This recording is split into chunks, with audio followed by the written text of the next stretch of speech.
नमस्कार। दूसरों की बातें हमारे सपनों पर कितना असर डाल सकती हैं, है ना? आज हम एक ऐसी ही कहानी सुनेंगे, बहरे मेढक की कहानी। ये कहानी भले ही पुरानी हो, लेकिन इसका जो सबक है वो आज भी उतना ही जरूरी है। ये हमें सिखाएगी कि जिंदगी की मुश्किलों में नेगेटिविटी को कैसे नजरअंदाज किया जाता है। तो चलिए इस कहानी में गहरे उतरते हैं। तो कहानी शुरू होती है कुछ ऐसे। एक समय की बात है, एक बहुत ही खूबसूरत और घना जंगल था। चारों तरफ हरियाली, और उसी जंगल में कुछ मेंढक बड़े मजे से रहते थे। इन्हीं मेंढकों में से 5 दोस्तों का एक झुंड था।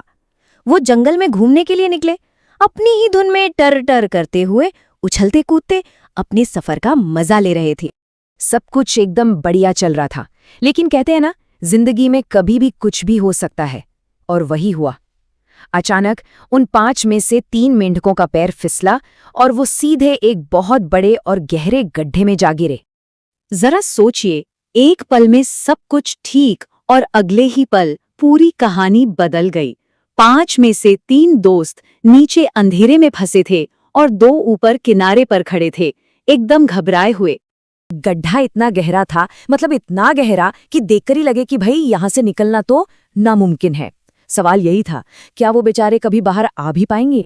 लेकिन गड्ढे में गिरे उन तीनों ने हिम्मत नहीं हारी। उन्होंने पूरी जान लगाकर ऊपर चढ़ने की कोशिश शुरू कर दी। पर असली मुश्किल अब आने वाली थी, और वो थी ऊपर से आने वाली आवाजें। अब जो 2 मेंढक ऊपर बच गए थे, उन्होंने नीचे झांका। अपने दोस्तों को इतनी बुरी तरह से फंसा हुआ देखकर वो चिल्लाने लगे। और पता है क्या चिल्ला रहे थे? अरे छोड़ो भी, ये गड्ढा बहुत बड़ा है, बेकार में कोशिश कर रहे हो तुम लोग, कभी बाहर नहीं निकल पाओगे, सारी मेहनत बेकार है।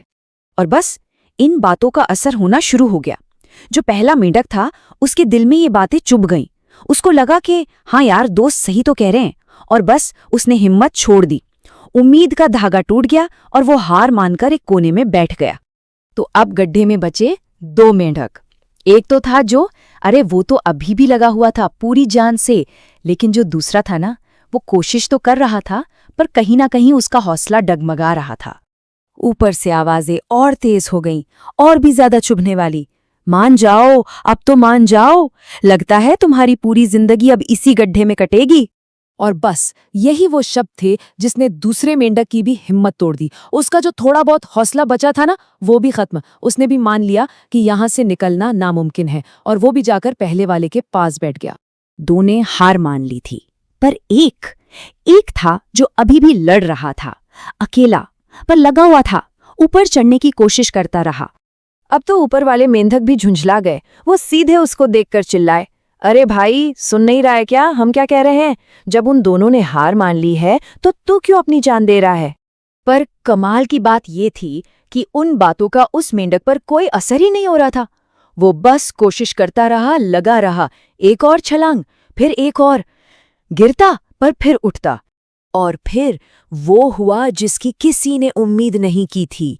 एक चमत्कार की तरह वो अकेला मेंढक आखिरकार गड्ढे से बाहर निकल आया। बाकी सब बस मुंह खोले देखते रह गए, हैरान परेशान कि ये हुआ कैसे। तो सवाल यही है ना, कि ऐसा क्या था उस एक मेंढक में? वो क्यों कामयाब हुआ जब बाकी सब हार गए? क्या था उसकी सफलता का राज?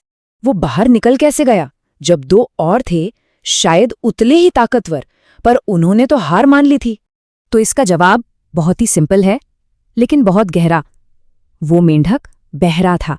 जी हाँ, उसे कुछ भी सुनाई नहीं देता था। वो अपने दोस्तों की एक भी निराशा वाली बात नहीं सुन सका। असल में उसे तो लग रहा था कि उसके दोस्त ऊपर से चिल्ला चिल्ला कर उसका हौसला बढ़ा रहे हैं। उसे लग रहा था वो कह रहे हैं, लगे रहो, तुम कर सकते हो, हिम्मत मत हारना। और बस यही सोचकर उसने अपनी पूरी ताकत झोंक दी। तो इस कहानी का सबक क्या है? बहुत ही सीधा और सच्चा। जीवन में अगर कामयाब होना है तो कभी कभी हमें उस मेंढक की तरह बहरा बनना पड़ता है। नेगेटिव बातों के लिए अपने कान बंद करने पड़ते हैं। दूसरों की राय को अपनी तरक्की के रास्ते का पत्थर नहीं बनने देना चाहिए। सबसे बड़ा रोग क्या कहेंगे लोग, ये सच है। लोग तो बात करेंगे ही, चाहे कुछ करो या ना करो, ये उनकी फितरत है। पर उनकी बातों को सुनना है या नहीं, ये चॉइस हमेशा हमारी होती है। तो आखिर में बस एक बात याद रखनी है, सब्र करें, जो भी हमारे पास है उसके लिए शुक्र करें और अपनी जिंदगी को खुलकर जिएं, दूसरों की नेगेटिव बातों की परवाह किए बिना।